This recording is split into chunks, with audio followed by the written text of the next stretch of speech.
Hello everyone, and welcome back to the RENSO'n'sYard. In today's video, it's going to be a bit of a proof of concept about installing the elevator from an accessible bus onto our house. Now, we don't really need to have an elevator on our house, but it might be interesting to set it up and see if it works. And if it does, well, maybe that might be good for you and a good way to save money compared to buying a purpose-built elevator. The elevator we're using today for this demonstration, we got a few years back, and it came with a transit bus that we bought and converted into a motorhome. So we've held on to the elevator this whole time, and now we figured it was a good time to make some room in our container and try to make it work again. The first step was to mount the logic board and hydraulic pump to a piece of wood here, so we could check that everything that was supposed to get powered was getting powered adequately, and also that the pump was pumping oil as it should. So we ended up changing the oil and also bleeding all the hoses because there was a bit of air in there, because these had been disassembled once already when they were removed from the bus, and then we just put everything back together so it wouldn't rust. But now we had to make sure everything was really functional.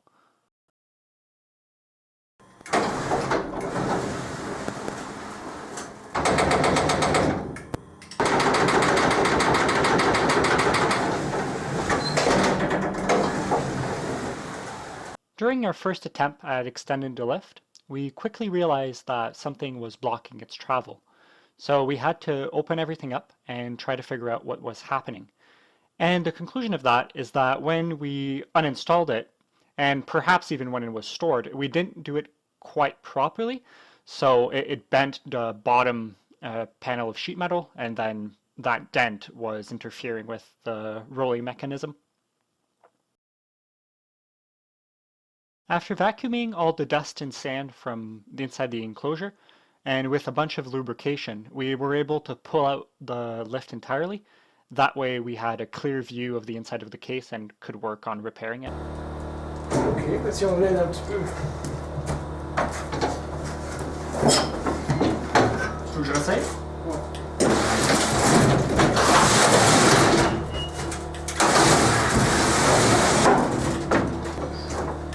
Ok. Encore. Encore. Encore. Ouais. Encore. Ok, là on peut placer. Ça tient. Our strategy was to strap in this big piece of metal on top of the case, and then use a jack to push down and basically deform the case back into its original shape. This worked quite well, and after that, the lift would slide in and out as it should.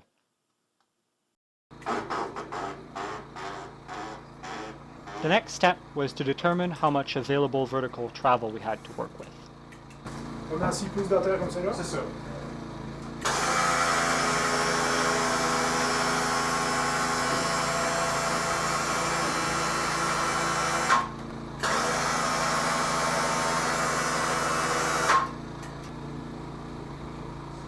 Fait que 46 pouces de débattement.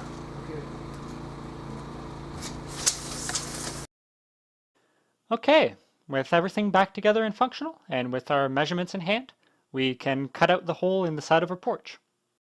In our case, the limiting factor for the height was the support beam for the porch, so we had to install the lift below the beam.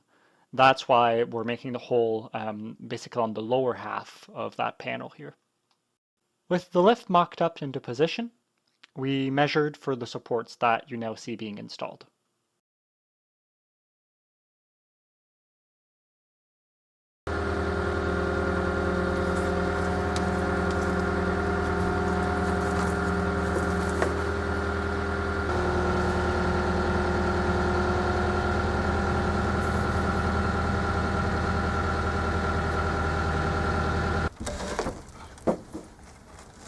Ok. More. Encore un peu, oui. Ok.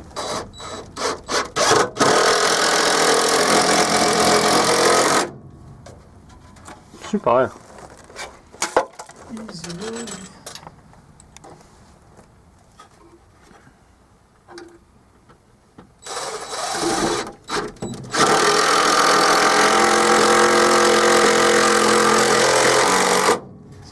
mettre ça à 900 comment c'est fort ce vis là.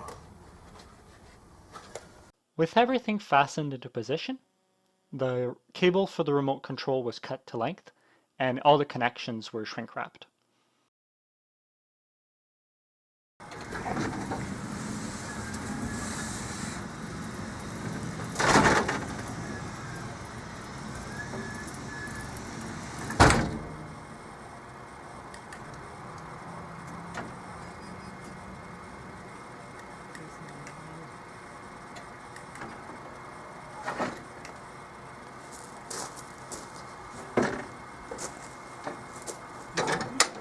On est sorti.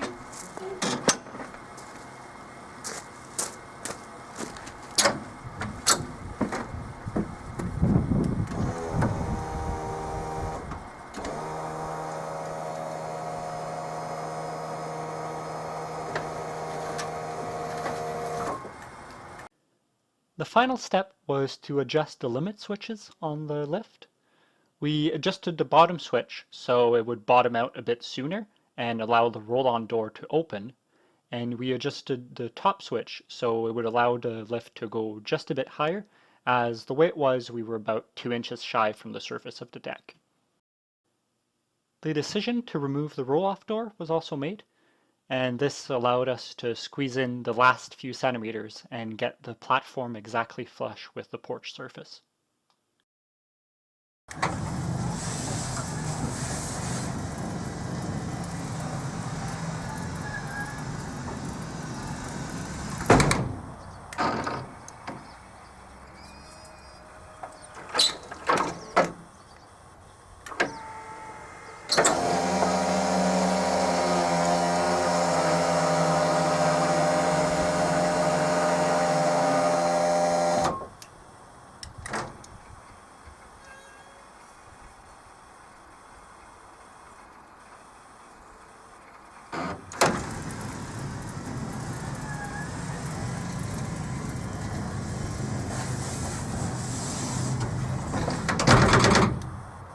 All good?